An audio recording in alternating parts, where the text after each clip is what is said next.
അതറിയപ്പെടുന്നത് lightning blade എന്നാണ്. എന്തുകൊണ്ടാണത്? അതിനാ പേര് കിട്ടിയത്. ഒരിക്കൽ കക്കാശി ഇത് ഉപയോഗിച്ച് ഒരു ഇടിമിന്നൽ ഭൂമിയിൽ എത്തുന്നതിന് മുൻപ് അതിനെ രണ്ടായി മുറിച്ചു. വാവ്, ഇടിമിന്നലെ രണ്ടായി മുറിച്ചെന്നോ? ഓ അതെ, ഈ വയസ്സന്മാരും അവരുടെ കുറെ യുദ്ധകഥകളും.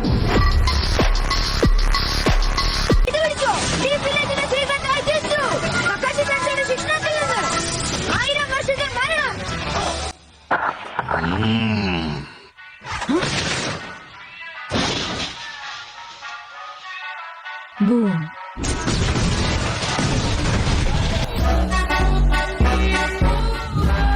ഭീകര ചെറുക്കൻ ഉണ്ടാവാനുള്ള സാധ്യതയില്ല. എന്ത്? ഇല്ലില്ല, ഇത് സത്യ. അതായത് ഞാൻ തന്നെ നിങ്ങൾ വിളിച്ചു വരുത്തിയത്.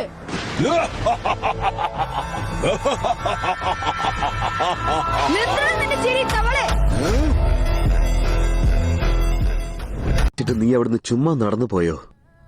അത് തന്നെയാണ് ചെയ്തത്. നിന്ന് വഴക്കുണ്ടാക്കുക എന്റെ രീതിയിൽ ചേരുന്നതല്ല. അത് പെൺകുട്ടികൾ ചെയ്യാൻ ഇഷ്ടപ്പെടുന്ന കാര്യമാണ്. അപ്പൊ പിന്നെ നീ ആരാ?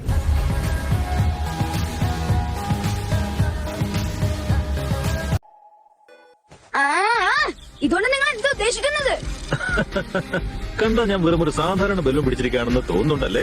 കണ്ടാ തോന്നുന്നെന്ന് പറഞ്ഞാ അത് തന്നെയല്ലോ ഭ്രാന്ത തനി ചെയ്തോണ്ടിരിക്കുന്നത്.